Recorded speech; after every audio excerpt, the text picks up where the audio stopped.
Welcome back, Champions of Ruin. In the history of Dungeons & Dragons, there's a lot of canonical inconsistencies that come from many, many writers and many, many dungeon masters over many, many years, interpreting, misinterpreting, completely retconning, and sometimes outright ignoring whole swaths of lore, and the Forgotten Realms is not immune to this phenomenon. Baldur's Gate 3 hinges on a very slight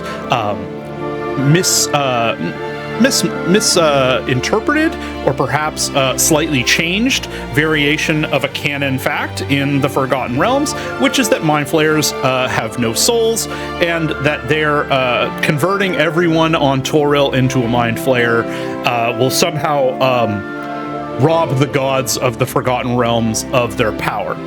This totally ignores a pretty big deal that has to do with the Forgotten Realms, that gods are not given their powers by worshippers, and in fact don't care how many people worship them.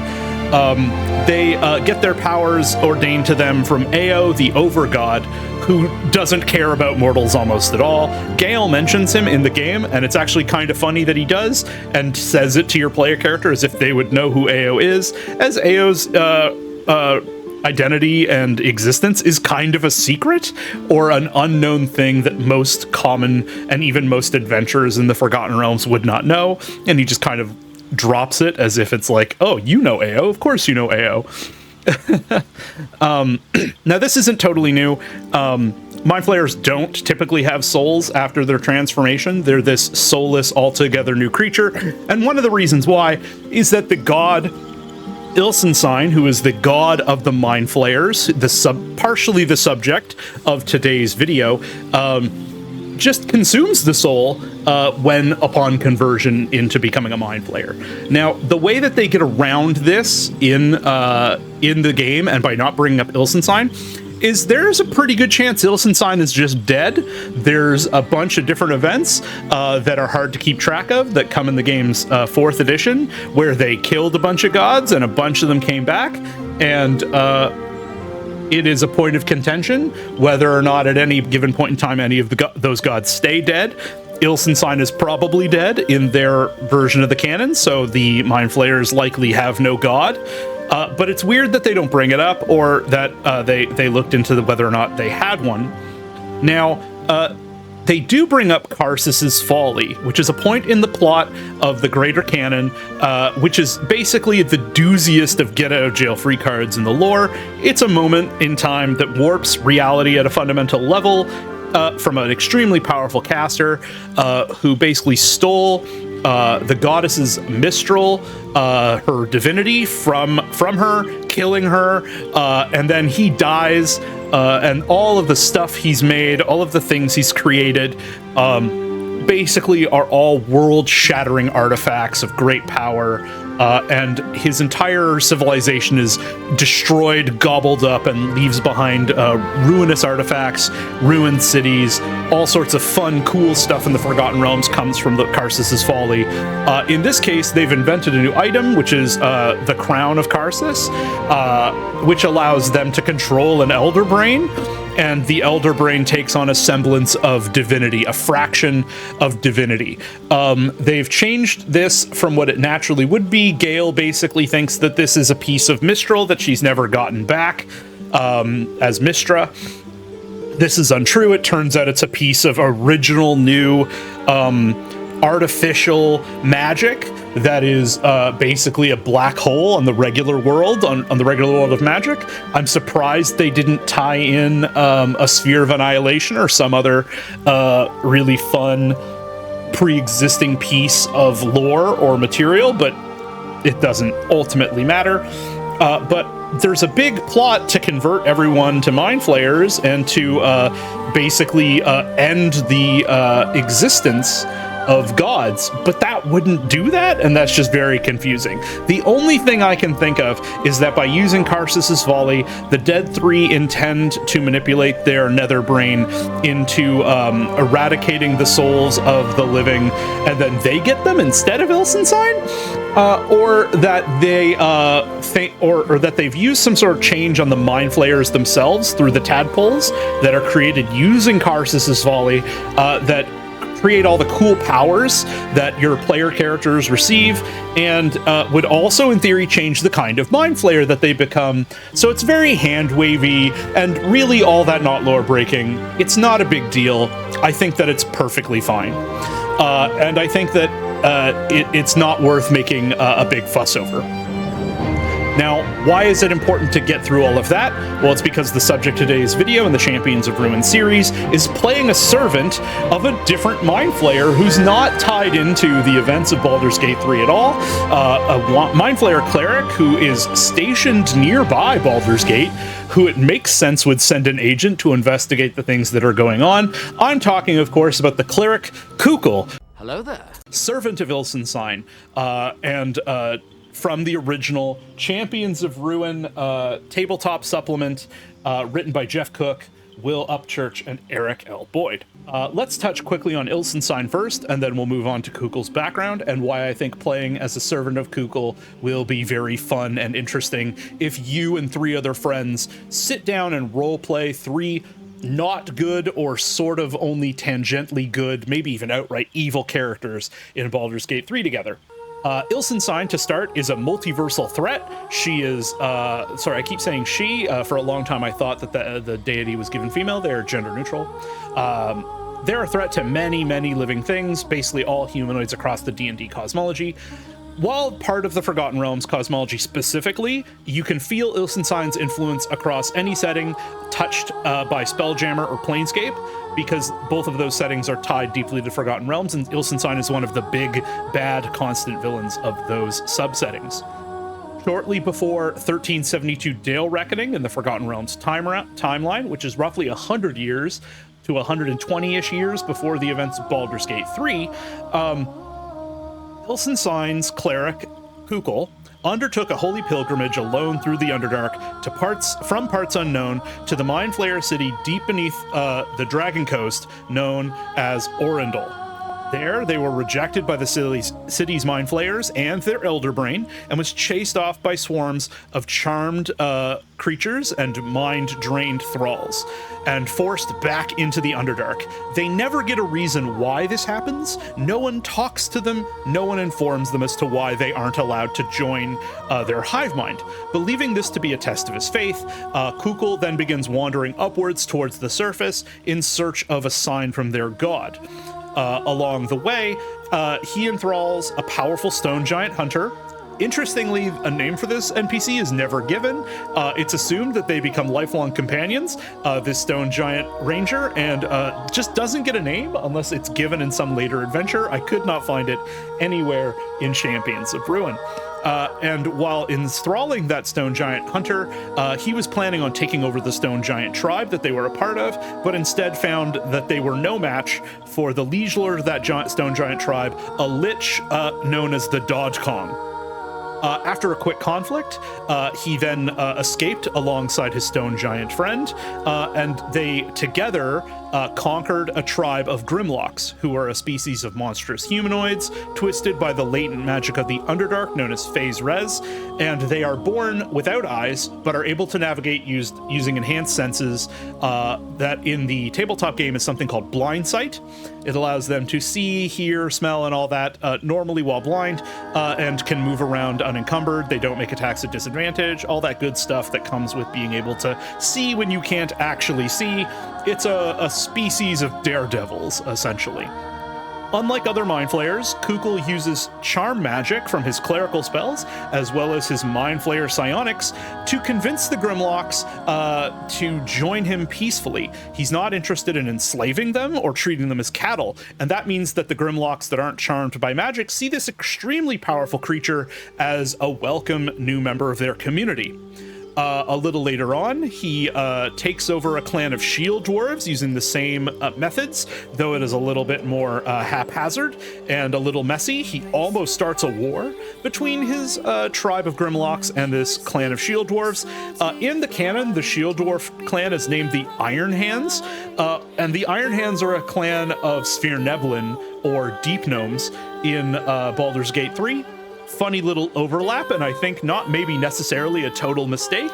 It's possible that someone was reading some of this old material looking for inspiration on a cult led by online players, and saw this as a connection and took the name Iron Hand as kind of maybe a reference or an homage to this original plot piece.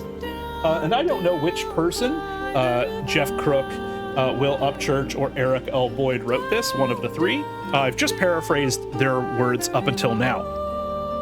At this point, Kukul now controls this Shield Dwarf clan and also controls these Grimlocks, which in turn allows them to take great control over the Underdark in this region. There's a large cavern system that they control, and they've started sending their dwarves off into neighboring communities in order to recruit like-minded creatures and adventurers into joining the cult, as well as acting without knowing that they're working for him, finding him information on the various topside cities in this region and the surrounding regions, so he can then build influence and power.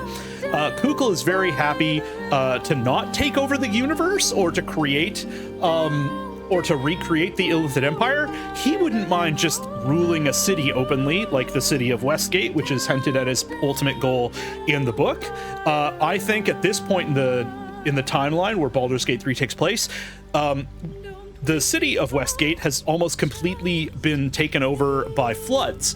Most of the surrounding region is flooded, and part of the city is flooded by the Sea of Stars, and it's not that far from Baldur's Gate, so I think it makes a lot of sense that Kukul would have heard or seen the movements going on and sent someone, or already have sent someone, to investigate the city of Baldur's Gate, or had recently turned an agent to his service.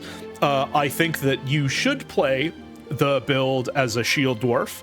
I'm using the gold dwarf hireling as our sample today, but I think the shield dwarf works best for thematics. If you want to play anything else, I think that works. You'll just be using a different weapon, because as a dwarf, you get access to the Dwarven Thrower, which is this build's primary weapon. As an armored monk, you'll be hiding in shadow, often completely invisible, throwing the Dwarven Thrower with advantage, and then in melee combat, you will be using Flurry of Blows in darkness to gain advantage on all your attacks, using the Dark Sight found in Warlock to just be immune to being in darkness, getting advantage on all your attacks, getting lots of crits.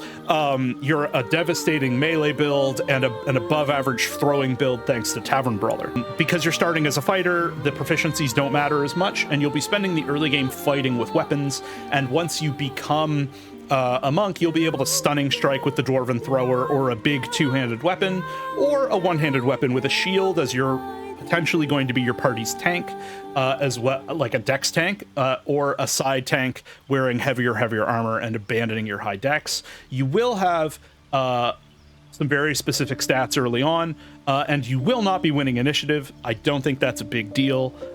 You're going to concentrate on having lots of HP. So this build is called the Unworthy of ILSENSINE. Its origin by default is Shield Dwarf. Again, the Elves and Githyanki are great choices. Shield Dwarves are a good pick because they are resistant to poison damage, which is a relatively common damage, notably used considerably by Auntie Ethel, one of the game's many bosses, and has advantage on saves to prevent becoming poisoned, a not often occurring effect, but it's very debilitating to have. Early on in the game, for the first 3 levels, you will have access to regular dark vision of 12 meters, upgraded to Devil's Sight at 4th level. And they move 7.5 meters, which is a little slower than other classes, which is why having Monk is a really great opportunity in this build. Really ups their movement speed when you're wearing light armor.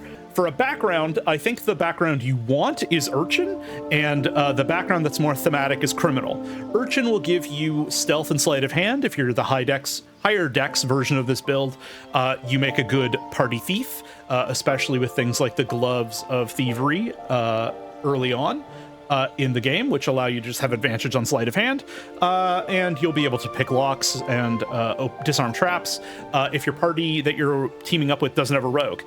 The intent is to do 4 of these builds to build a full party, and one of them is a rogue, so I think the more important and more interesting pick is Criminal.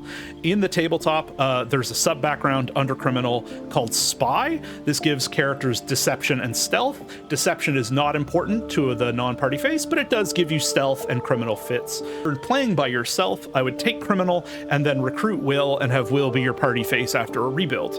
For some reason, my file seems to be bugged. I can't get access to a couple things. There seem to be missing pieces of gear. It's possible I sold them. It's possible I missed them. And some of them are purchased, and I just can't get them. They don't seem to be available. I started this file in a much earlier patch, so I'm thinking that when they patch these items in, because my file is from such an earlier time, they simply weren't added or vetted properly. So you want to start this build ideally as a fighter. We are going to pick the defense option here. And this is one version. This is one version of the stats, and I think it's the version you should go with for a couple reasons.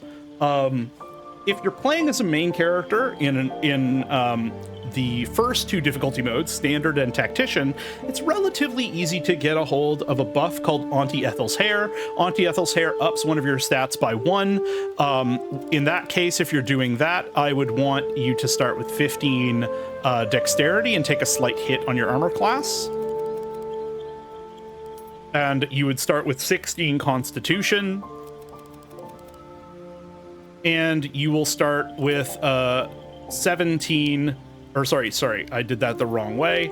You would want to start with 15 Constitution and 17 Wisdom, 2 odd numbers. Under normal circumstances, you do not want to start with odd numbers. You want as many even numbers as possible. You only want odd numbers when you intend to take specific feats that up those numbers. In this case, we are going to be taking Tavern Brawler. This build relies on you finding some magical items that are core to the features, or to abuse Hill Giant Strength Potions and Cloud Giant Strength Potions. I think that thematically is on point here. Being a lackey of an evil illithid and using chemical enhancing drugs feels on brand. Now, if you do not intend to get Auntie Ethel's Hair, we're only taking we're taking 2 feats that increase your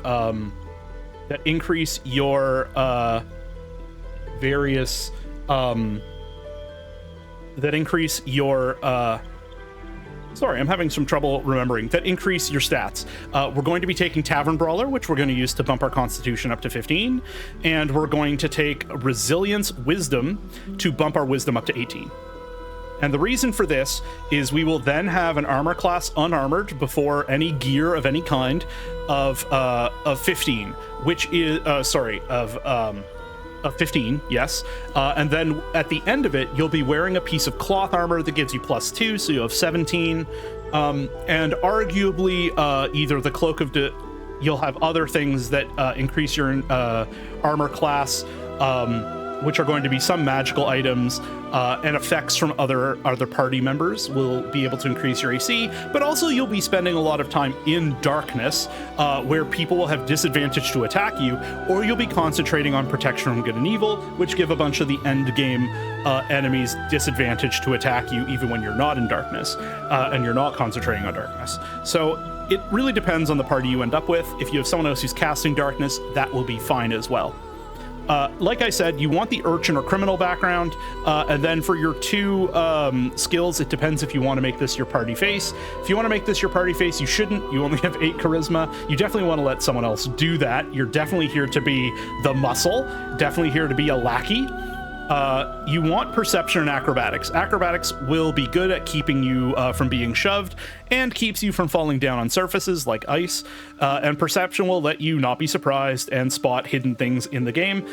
This party that this is built for in Champions of Ruin has someone else who's going to be high in perception, but I digress.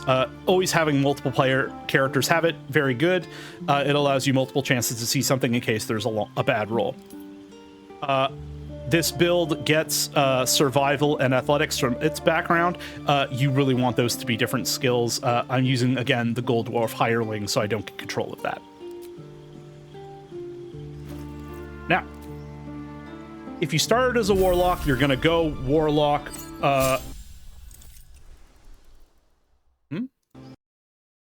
My music stopped. Weird. Okay, so if you're playing this and you are not a dwarf, you want to start as a warlock and do your first 3 levels in warlock. If you're playing a dwarf, you want to do your first 2 levels in fighter to get action surge and all that stuff right away, because you're just going to stick with that. I'm not sure what's going on with my music. We're not using the music from the game. I don't know why it's doing this weird buffering thing. I'm gonna pull back to an earlier time.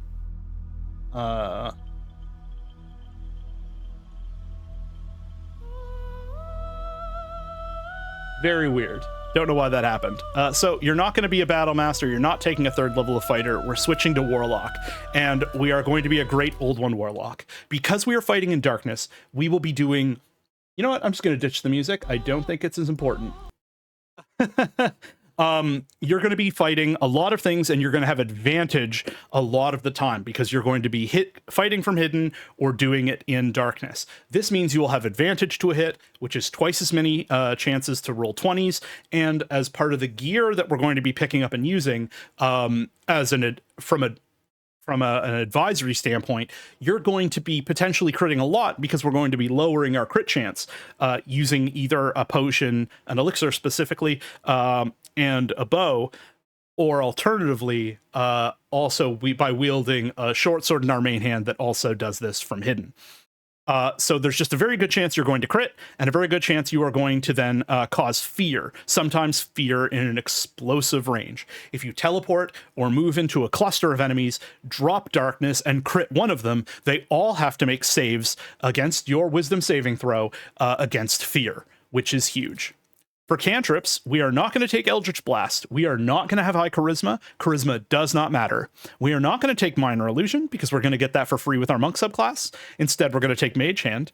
And the next best thing to take is either Blade Ward, if you want to prep around with it, because you always can, and also by casting True Strike. You don't ever actually want to cast True Strike, but it upsets people on the internet, so that's what I'm going to take. We don't want these spells.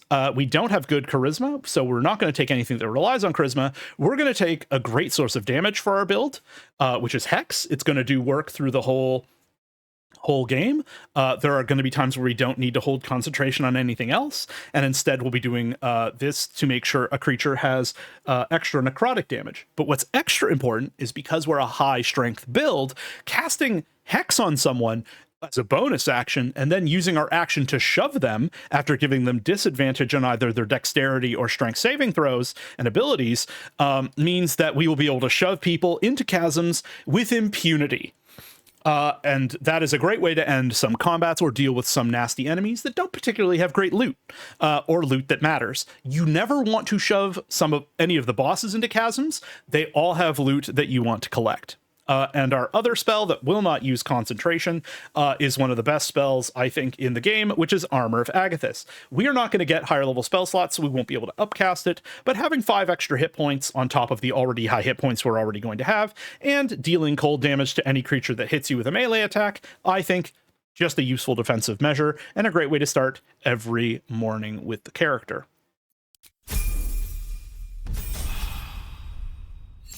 Level 4, we become a level 2 warlock as a dwarf. We're going to pick the most important invocation, which is Devil Sight. Devil Sight will let us see in darkness. It does not cure blinded, which means we won't be able to hide in fog clouds, but in darkness spells, we will be able to hide. And we have 24 meters of dark vision, so we will not be fighting at disadvantage with almost anyone.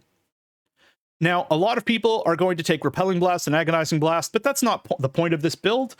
We are going to be not using Eldritch Blast at all, so there's no point in taking it. However, One with Shadows is a extremely strong option for us. It only works when standing still. It uses an action, and you become invisible as long as you stand still. This is incredible because it doesn't matter as to whether or not we are we are hidden or obscured. So if you're in a place that is silent and you cannot cast dark vision, and no one in your party has an arrow on hand that can create some darkness for you to hide in, you can become invisible in a zone of silence or in a place where magic does not function, as long as you stand still, which means you can open your turn with that, use action surge, and then nova on someone for a full round of attack, with your first attack being with advantage. There's a strong cause for beast speech, which is just a fun way to get a bunch of interactions, but you can just get potions of speak with animals, so it's not that big a deal. Our primary spell that we're going to take here is going to be Protection of Good and Evil. This is going to be something we concentrate on in a bunch of different fights in the game. I think it's extremely useful and very good to impose disadvantage even when you're not hiding against a foe. We're not going to replace any spells. We've picked the best possible spells for the build. Now, if you're playing something that's not a dwarf, you do want this 3rd level of Warlock instead of the 8th level of Monk. And the reason for that is for the Pact Boon, Pact of the Blade. That way, you can... not Pact of the Blade. You want Pact of the... Sorry, no, it is Pact of the Blade, pardon me. Its damage becomes magical, you cannot drop or throw it, and you become proficient with it if you weren't already. You can only have one pact at a time, and it allows you that if your charisma is better than your other stats, to use your charisma instead.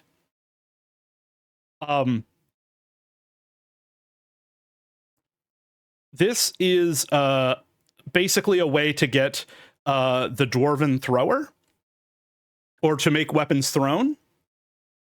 And you want to continue Warlock up to 5 to really manifest this. I don't think that's worth it.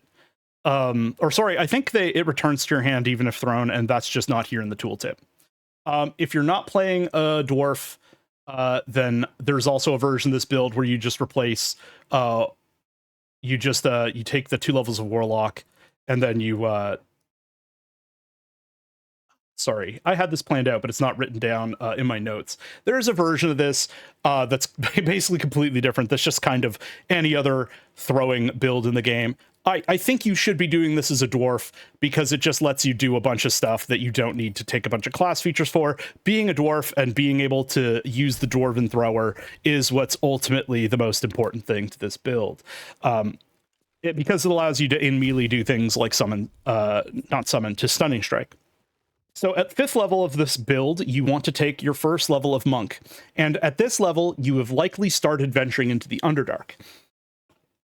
Once in the Underdark, you want to acquire something from the Arcane Tower, which is the Club of Giant Strength. You get it by smashing a chair, which is a chair of Hill Giant Strength. Basically, if your character sits in the chair, their strength goes up to 21. If they stand up, their strength goes back to normal. If you attack and destroy this chair, it yields a club that, when equipped, sets your strength to 21. This is why we have strength 8 on this character. You are going to equip this club, and it's going to be your main weapon until various parts of Act 3, where you acquire other gear that sets your strength higher, or you can forego it and equip a 2-handed weapon and drink potions of Hill Giant Strength. But the club is going to be our main default weapon, assuming you're not abusing all of the potions. At Monk 1, we get Flurry of Blows, which is going to be our de facto use of our bonus action when in melee combat. This, at level 5, lets us do something that most characters get to do if they are monoclass fighters, paladin, rangers, and monks, which is and barbarians, which is have an extra attack. When wielding a 2-handed weapon, which is what this build is meant to do,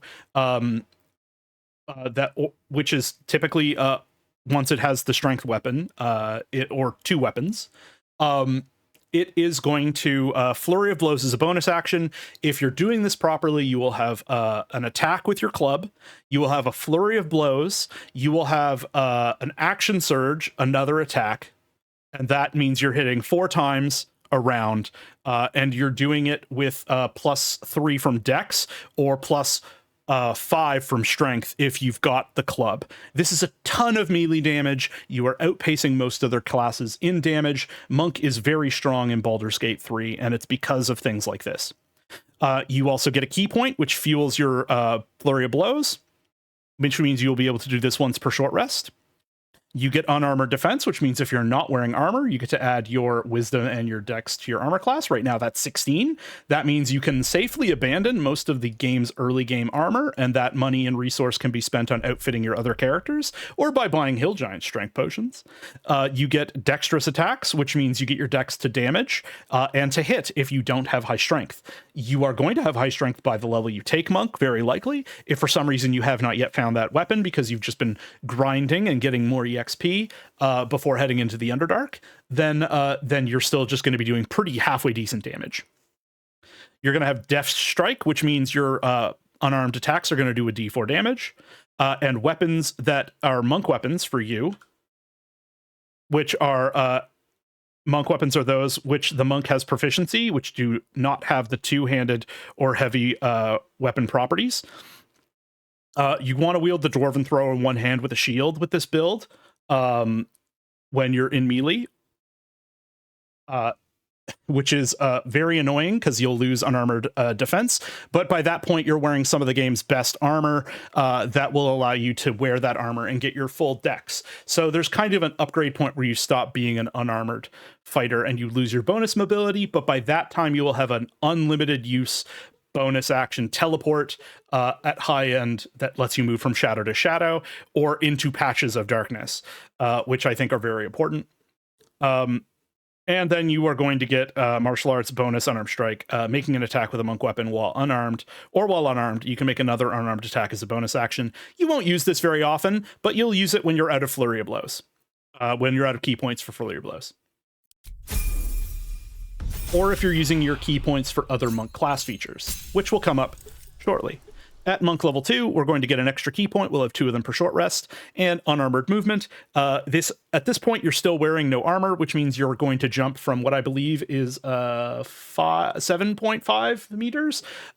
You're going to jump up to 10.5, which is better than most other classes, and I think works really well. Patient defense is going to impose disadvantage on attack rolls made against you, and your dex saving throws will be made at advantage. Uses a key point in a bonus action. Good when you know somebody has a fireball coming.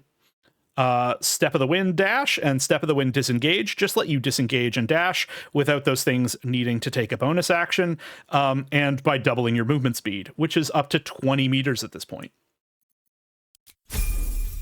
Keep in mind we're going monk the rest of the way, so this is really a tutorial on how to use monk for the rest, and for making sure you understand how the build works. At the 3rd level, we get our archetype, our subclass, which is the Way of Shadow Monk. This allows us to hide as a bonus action, like a rogue does, as long as we... and it doesn't matter whether we're obscured or anything, we just get a bonus action use of hide. Attacking or casting a spell reveals our location, but the attacks that you make, including spell attacks, are made with advantage.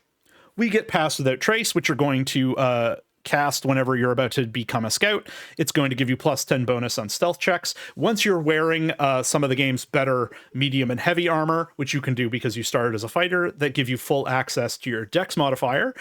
These armors also don't impose disadvantage on stealth, which means you can pop Pass Without Trace, get a +10 bonus on stealth as well as to all your companions, and then you can scout out and start combats for your team after making sure that they have then snuck into ideal positions of ambush. This is going to put your stealth up to before your roll, potentially with advantage if you're sneaking into position with a specific weapon equipped or some specific armor on, at around, with advantage, a +13. More if you have things like guidance active. It's just really good. Then you also get Shadow Arts Darkness. This allows you to cast the spell Darkness that will last 10 turns with concentration for 2 key points. Heavily obscures you and anyone else inside and blinds creatures within. It notably does not blind you because you have 2 levels of Warlock and have access to Devil Sight. You have Shadow Arts Dark Vision, which increases your dark vision by 12 to a range of 12 meters. This is a dead feature for us here because we're already 1, a dwarf, and 2, already have Devil Sight. I would never use this. I would actually even take it right out of your hotbar. it's worth using to give to someone else, which is cool. You can give it to your other party members. Most people are going to have dark vision. In this party build, the 3 other videos that are part of the series, one of them will not have dark vision. So this is useful for them and them alone. But I also think not worth really keeping on the hotbar all the time, or putting it somewhere out of the way so you don't accidentally burn those key points by mistake. And then finally, Shadow Art's Silence. Create a soundproof sphere. It's the spell Silence. Creatures inside in the zone of silence are silenced and thus can't cast spells and are immune to thunder damage. A big thing in Baldur's Gate 3 is there are no spells that are not affected by silence. In the tabletop, there are components to spells, and many spells have what are called verbal components, and silence stops spells with verbal components, but spells that don't have verbal components can normally function in a zone of silence. In Baldur's Gate 3, all spells have verbal components, and thus all spells are hit by silence. This lasts 100 turns up to concentration. It's an obscenely long amount of time. You're probably never going to need it for that amount of time. At every difficulty, there's also a chance that casting this and people realizing they're in silence will turn them hostile.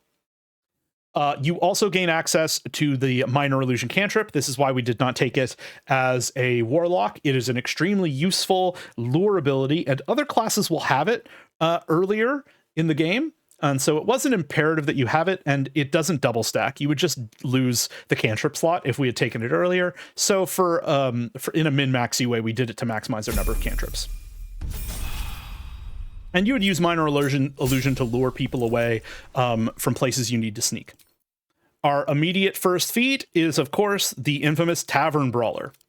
So Tavern Brawler breaks a bunch of the fundamental design philosophies of Dungeons and Dragons, where you want your ideal roles in a standard situation that you should be able to fail the roll if you roll an 8, and you want to succeed the roll if you roll a 12, no matter how high or low your stats are. And having high stats and being specialized in an area means that you are likely to pass with the 8, and having particularly weak stats or negatives means that you will fail on a 12. The bounded D20 rolls of 5th edition Dungeons and Dragons, and in fact, even some earlier editions of the D20 system on tabletop are bound around this. Tavern Brawler breaks this entirely in Baldur's Gate 3 because it allows you to add your strength modifier twice to attack and damage rolls made with improvised weapons, unarmored strikes, and things that are thrown. This is, needless to say, extremely powerful. When playing the character in melee, we'll have a Dwarven Thrower on hand. But Tavern Brawler won't affect the main hand attacks from the Dwarven Thrower.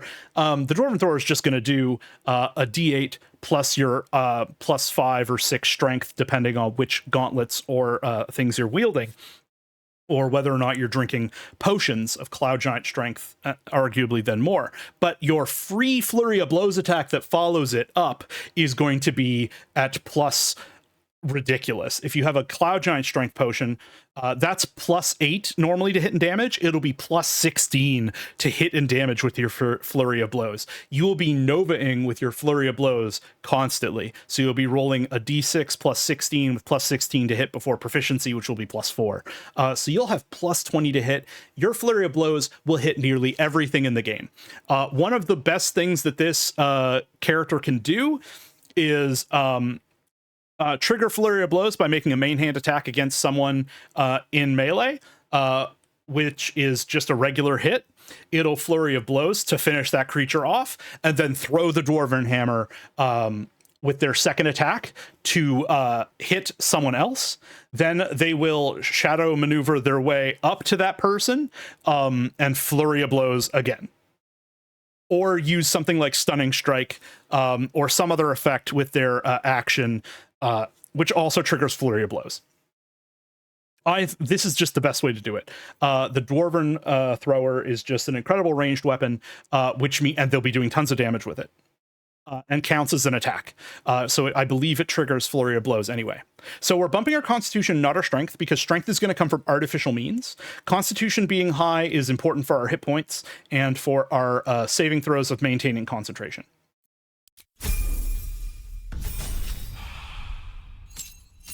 At our next level of monk, at 5th level, 9th level character, we're going to be up to 87 hit points.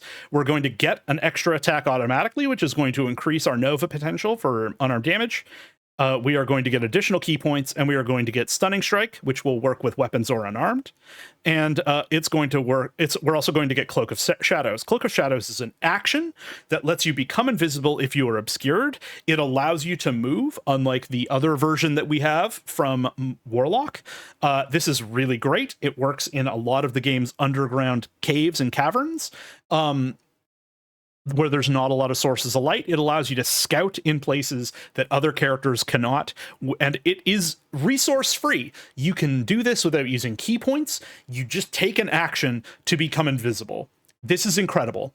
And also works in some places in broad daylight, as you just need to be obscured. There are places all throughout the game where just in the shade of trees, you can become completely invisible and thus negate your lower armor class if you're going with any of the armors that don't provide AC and provide other bonuses. People just can't target you on their turns. They won't be able to find you.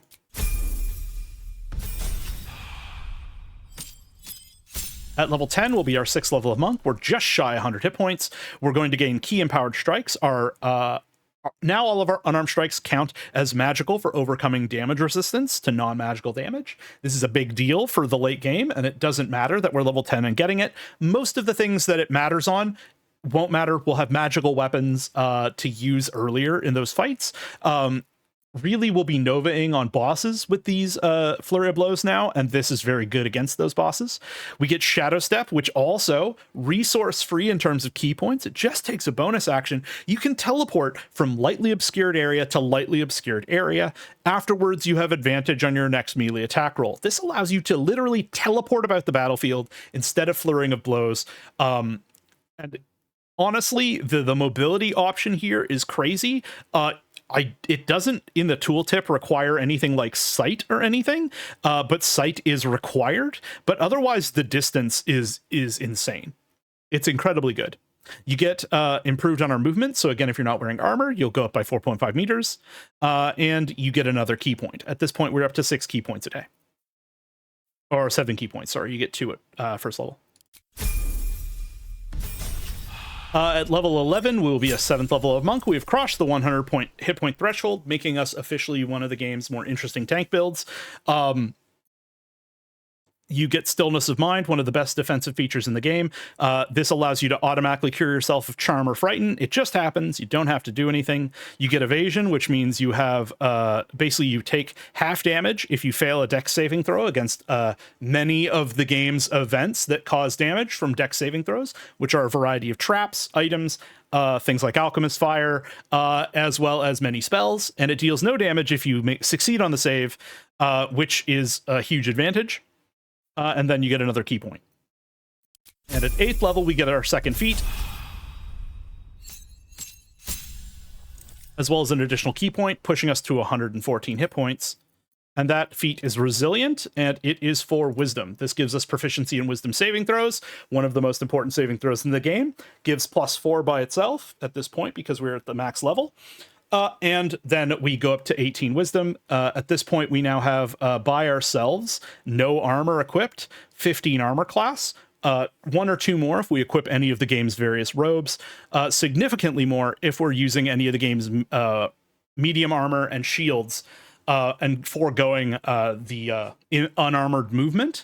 Unarmored movement no longer matters for us because all of the Way of Shadow Monk features actually work if you're wearing armor and using shields. All right, and so now that the build is complete, we are looking at 2 Fighter, 2 Warlock, and 8 Monk, Way of Shadow Monk, and a great old one, Warlock, the Gulock. With this build comes the caveat that there's some gear that you want to be wearing. I talked, I think, briefly about how I'm missing some of it. This is just an old file from a previous save, and so I'm missing a couple items, or some items that were added in later patches, or maybe moved around, just didn't populate for me.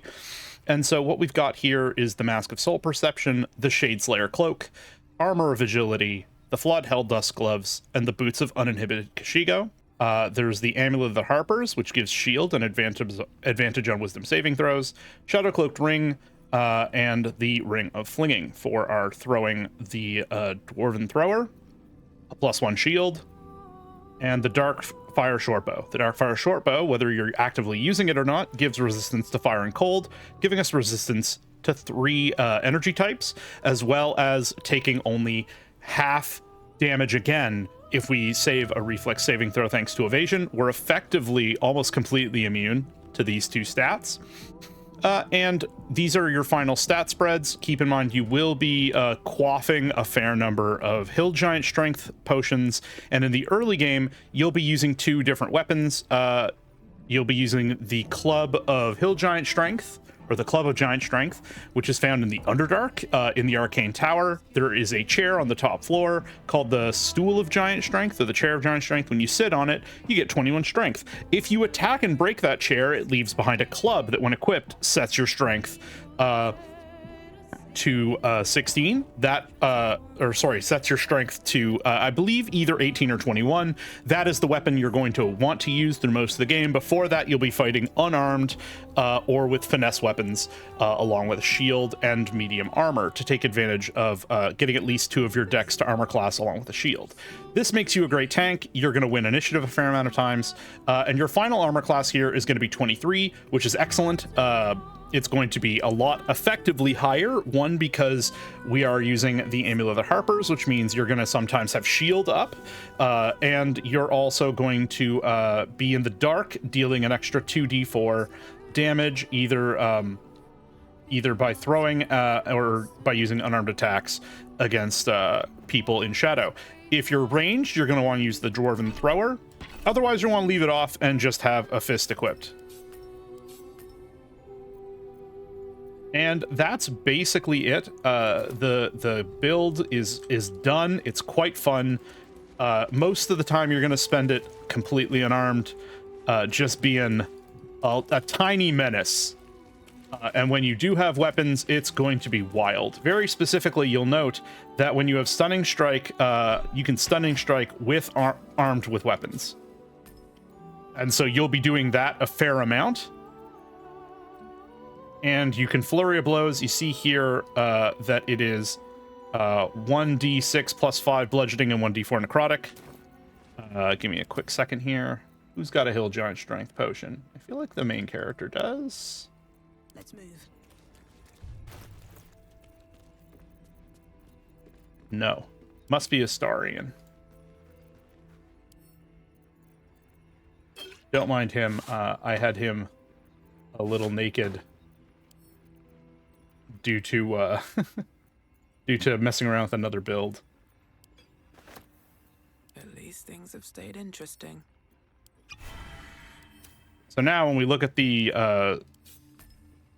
Flurry of Blows, it is 1d6 plus 11, 2 1d6 plus 11 hit to hit plus a d4 necrotic.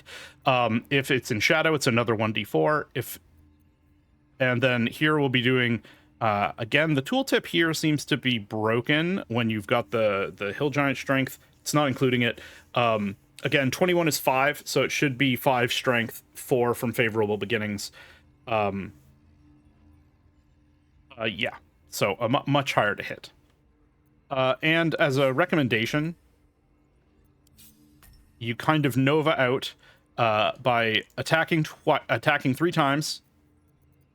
With your regular action, you can, attacking twice with your regular action and getting your Flurry of Blows in, and then attacking 2 more times. If the enemy is dead, that's when you start throwing the Dwarven Hammer, or using, where is it? Here we go.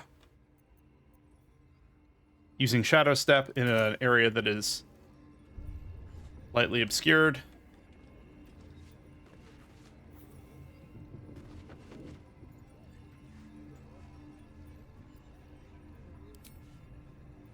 I guess there's no lightly obscured areas here.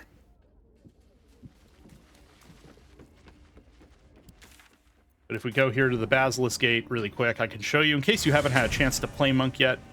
Oh, I just realized my game's going to probably have to load in some textures. I just freshly booted the game. I had a small pause in between building the character and recording it. Oh, no, we're good. You'll notice that as soon as I step into these shadows,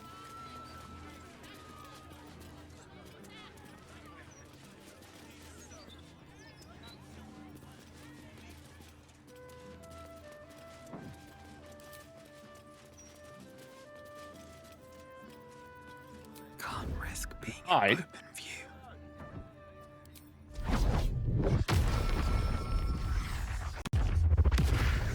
I can just bamf around as much as I want in a very wide range. I can just turn invisible. These don't use resources other than turn economy. And that's one with Shadow from Warlock, and if I move, it breaks, and then Cloak of Shadow says a better one, which I can move.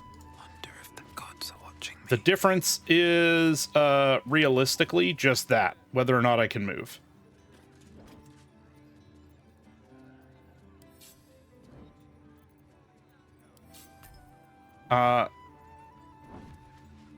Really, the only reason you take it is if you want to use it earlier on.